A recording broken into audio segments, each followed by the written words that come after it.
Eager hospitality.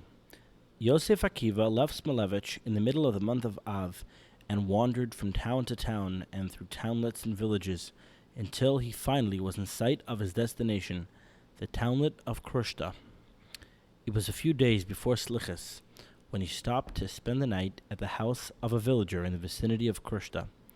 While there, he heard that in the nearby town a public fast had been arranged for the following day, and the Rav of the town was going to preach in the afternoon. Yosef Akiva, together with his host, went into the town the next day and came to the Beis HaMedrash in time to hear the Rav's sermon explaining the importance of Slichas, followed by Mincha and Ma'ariv. To Yosef Akiva's great astonishment, he saw the Rav coming towards him with outstretched hand, greeting him like an old friend. And then all the Gabayim followed suit. His wonder increased when he saw the Shamash bringing out the register of the congregants' names and then arranged to draw lots. It soon became clear to him that he was the cause of the activity. It was then explained to him that whenever a visitor came to town, everybody wanted to have the privilege of being his host. Therefore, in order to avoid any ill feeling, they decided that the fairest solution to the problem was to cast lots to decide who should be the host, where the visitor should have his meals, and in whose house he should sleep. As everybody in the town was so anxious to enjoy the honor of having a guest, it was the custom that when a member had already had the pleasure of acting as host to a guest, his name was not included in the casting of lots when the next visitor came along. In this way, it was felt that everyone would eventually get his turn. On this particular occasion, the lot was drawn by Shlomo the butcher. He was absolutely overjoyed at his good fortune.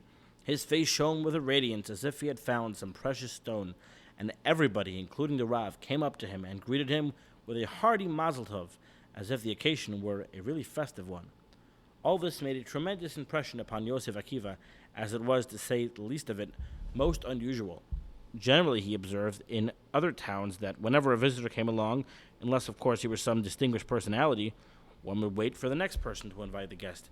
Yosef Akiva, however, quickly told these hospitable people that while it was exceedingly kind of them to make him so welcome, he did not require anything of anyone, as it was contrary to his principles to put anyone in the slightest trouble on his account.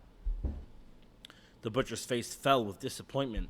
The Rav, too, looked very disappointed as he came forward and explained to Yosef Akiva that this was not a matter of troubling anyone, but a case of giving one the opportunity to do the mitzvah of hospitality.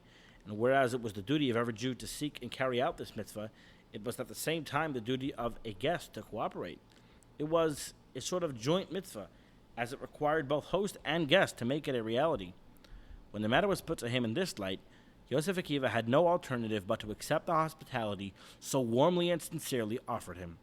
And so he accompanied the butcher to his home, much to the latter's delight. When they arrived at the house, the guest was received with great respect. The table was prepared as if for royalty, set with all sorts of delicacies that might please the palate of the honored guest. Their disappointment was all the greater in consequence when Rabbi Yosef told them that he was sorry they had gone to such trouble, as he never ate meat during the weekdays, and in any case, he was accustomed to eating very little. The whole Jewish community of Krushta was composed of 35 families, the majority on their livelihood from the produce of their fields and the greens and vegetables of their gardens. There were also woolcombers, weavers, tailors, and cobblers. All had some education, and a number of them were scholars. All without exception were God-fearing Jews. They availed themselves of every opportunity of davening with the congregation, and even during harvesting they arranged to meet to daven in a special corner of the field, which was fenced around, according to the din, where they met for prayer in the mornings and afternoons. Yosef Akiva stayed at the home of Shlomo for 4 days, which also included Shabbos. Meantime, it became known in Krushta that they were entertaining no ordinary person, but had a most distinguished guest in their midst.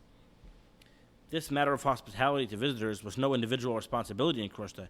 It was the care of the whole community, so that even in the case where the winning name was drawn by a poor man, he was given all expenses covering the cost of entertaining the guest in his home.